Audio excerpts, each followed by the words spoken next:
गेल्या काही दिवसांच्या प्रदीर्घ विश्रांतीनंतर मान्सूननं महाराष्ट्रात पुन्हा प्रगती केली आहे. रायगड जिल्ह्यातील अलिबागपर्यंत मान्सूननं काल धडक मारल्याची माहिती भारतीय हवामानशास्त्र विभागाने दिली आहे.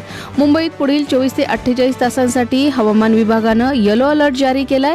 राज्यात मोसमी पाऊस सक्रिय होण्यासाठी अनुकूल स्थिती असून 24 ते 27 जून दरम्यान कोकण किनारपट्टीसह राज्यातील अंतर्गत भागातील काही प्रदेशात पावसाचा जोर वाढण्याचा अंदाज आहे. मोसमी पावसाच्या प्रतीक्षेत असलेल्या पुण्यात तुफानी पाऊस बरसल्याचं सांगण्यात येतंय. जुन्नर तालुक्यातील कुमशेत परिसरात मुसळधार पाऊस झाला असून यामुळे रस्ते, ओढे आणि नाल्यांना नद्याचं स्वरूप आलं होतं. पावसामुळे स्थानिक नागरिकांचं जनजीवन विस्कळीत झालंय. या पावसामुळे मोठ्या प्रमाणात नुकसान होण्याची भीती व्यक्त केली जाते. गेल्या काही दिवसांपासून ज्या ऑपरेशन टायगरची चर्चा होती, अखेर या ऑपरेशनमधील 6 बंडखोर खासदारांचा उपमुख्यमंत्री एकनाथ शिंदे यांच्या नेतृत्वाखालील शिवसेनेत काल अधिकृतरित्या प्रवेश झाला. यावेळी एकनाथ शिंदे यांनी तुफान फटकेबाजी करत 6 टायगर खऱ्या शिवसेनेत दाखल झाल्याचं विधान केलं. आता शिंदेंच्या शिवसेनेत गेल्यानंतर ओमराजे निंबाळकर यांनी सोशल मीडियावर आपली पहिली पोस्ट शेअर केली आहे. या पोस्टमध्ये त्यांनी शिंदेंच्या शिवसेनेत प्रवेश का केला याचं कारण सांगितलंय. माझी खरी निष्ठा कोणत्याही पदाशी किंवा पक्षाशी नसून माझ्या मतदारसंघातील जनतेशी आहे. निवडणुकीत तुम्ही माझ्यावर दाखवलेला विश्वास हेच माझं सर्वात मोठं बळ आहे. आजचा निर्णयही त्याच विश्वासाला न्याय देण्यासाठी आहे. मला खात्री आहे की या निर्णयामुळे आपल्या भागाच्या विकासाला अधिक गती मिळेल आणि आपण सर्व मिळून आपल्या जिल्ह्याला प्रगतीच्या नव्या उंचीवर घेऊन जाऊ, असं पक्षप्रवेशाचं कारण ओमराजे यांनी आपल्या सोशल मीडियावरील पोस्टमध्ये सांगितलंय. विधान परिषद निवडणुकीतील नवनिर्वाचित आमदार गोकुळ गीते यांनी मुख्यमंत्री एकनाथ शिंदे यांची भेट घेतली असून ते शिंदे गटात सामील झाले आहेत. मात्र त्यांचा थेट पक्षात प्रवेश झालेला नाही. गोकुळ गीते हे थेट शिवसेनेत प्रवेश न करता येणाऱ्या काळात शिवसेनेचे सहयोगी सदस्य म्हणून काम पाहणार आहेत. काही तांत्रिक कारणांमुळे त्यांचा थेट पक्षप्रवेश झालेला नाही. गोकुळ गीते यांनी ते मुख्यमंत्री एकनाथ शिंदे यांच्या कामाच्या पद्धतीमुळे आणि त्यांच्या स्टॅमिनामुळे पूर्वीपासूनच प्रभावित होते, म्हणून त्यांनी हा निर्णय घेतला असल्याचं म्हटलंय. निवडणुकीत महायुतीच्या उमेदवाराचा पराभव करून गोकुळ गीते विजयी झालेत. माझं ठाकरे गटाच्या कार्यकर्त्यांशी कोणतंही वैर नाही. त्यांच्यामुळे मी खासदार झालो आहे. पण कोणी माझ्या कुटुंबाकडे आणि माझ्याकडे वाकड्या नजरेने पाहिलं तर त्यांनी स्वतःचा मेडिक्लेम किंवा लाईफ इन्शुरन्स काढून ठेवावा. माझ्या नादाला लागला तर एकतर तुम्ही हॉस्पिटलमध्ये जाल, नाहीतर स्मशानात जाल, असा आक्रमक भाषेत ठाकरे गटाचे फुटीर खासदार संजय दिना पाटील यांनी विरोधकांना इशारा दिलाय. संजय दिना पाटील यांनी काल एकनाथ शिंदे यांच्या उपस्थितीत शिवसेनेत प्रवेश केला. त्यानंतर त्यांनी प्रसारमाध्यमांशी बोलताना ऑपरेशन तुडवा राबवण्याच्या तयारीत असलेल्या ठाकरे गटाच्या नेत्यांना सावधानतेचा इशारा दिलाय. एल निनोच्या प्रभावाचा मोठा फटका लातूरमध्ये बसताना पाहायला मिळतोय.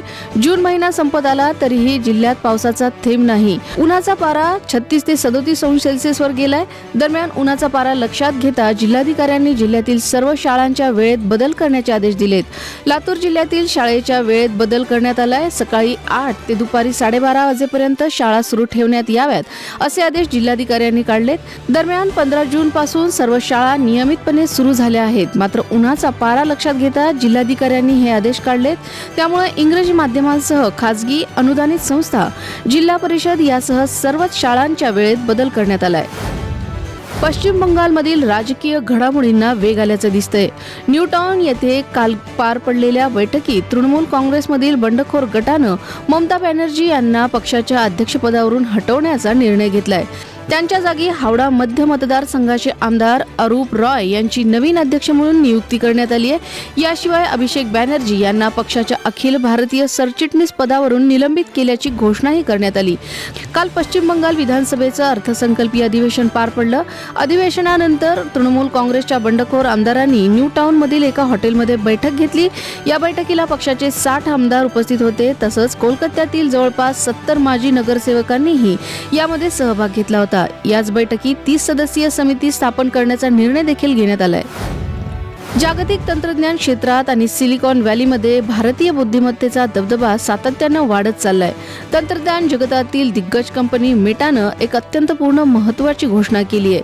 भारतीय फिनटेक क्षेत्रात क्रांती घडवून आणणारे क्रेड कंपनीचे संस्थापक कुणाल शाह यांची व्हॉट्सअपच्या नवीन मुख्य कार्यकारी अधिकारी म्हणून नियुक्ती करण्यात आली आहे.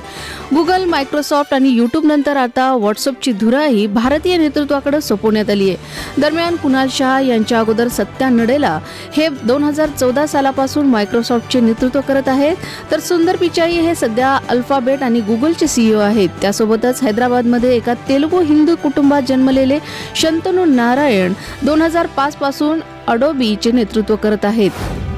अमेरिका आणि इराण यांच्यातील करारानंतर जगातील सर्वात महत्त्वाच्या सागरी मार्गापैकी असलेला होर्मुझचा सामुद्रधुनी व्यावसायिक जहाज वाहतुकीसाठी पुन्हा खुला झालाय. इराणनं आता त्यातून जाणाऱ्या सर्व जहाजांवर नवीन अटी लागू केल्यात.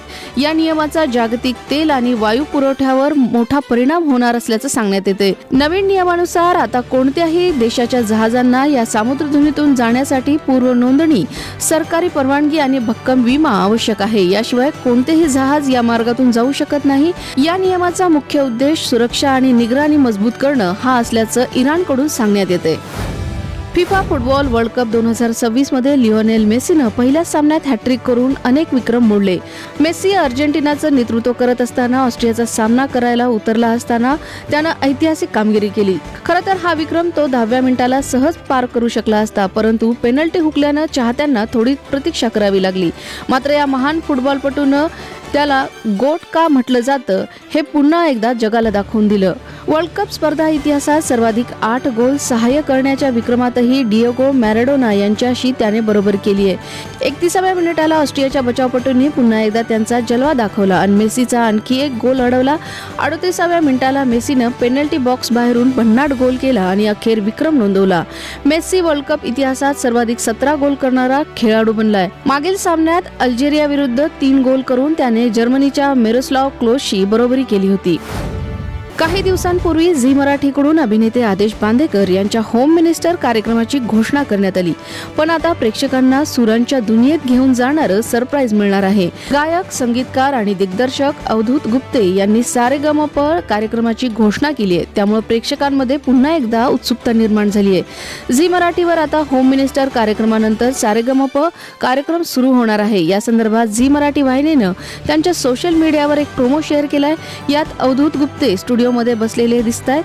एक मुलगी गाणं गाताना दिसतेय. तिचं गाणं ऐकून अवधूत गुप्ते तोडलंस राणी तोडलंस म्हणताना दिसतायत. आंतरराष्ट्रीय संगीत दिवसाचं निमित्त साधत अवधूत गुप्ते यांनी सारेगमप कार्यक्रमाची घोषणा केली आहे.